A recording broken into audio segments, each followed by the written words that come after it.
तर आज आपण आलेलो आहोत वाशी नवी मुंबईतील सुप्रसिद्ध असं असणाऱ्या वाशी डेपो या ठिकाणी।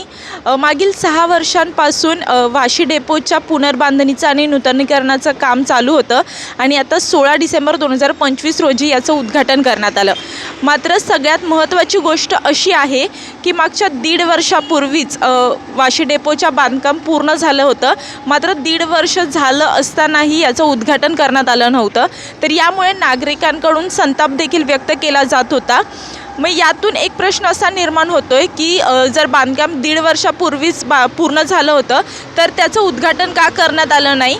आणि दुसरी गोष्ट अशी की यातून जे महसूल महानगरपालिकेला किंवा परिवहन मंडळाला मिळाला असता त्यातून 190 कोटींचा खर्च या वाशी डेपोच्या नूतनीकरणासाठी आणि पुनर्बांधणीसाठी करण्यात आला आहे। 21 मजली वाणिज्य इमारत देखील या ठिकाणी उभारण्यात आली आहे।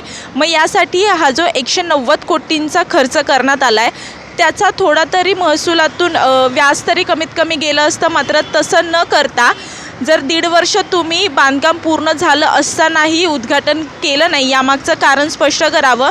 यातील मग हे 1.5 वर्षामध्ये हा जो व्याज किंवा याचा जो काही भरपाई झाली असेल ती कोणाच्या खिशातून करण्यात आली याचं सुद्धा उत्तर महानगरपालिकेने द्यावं।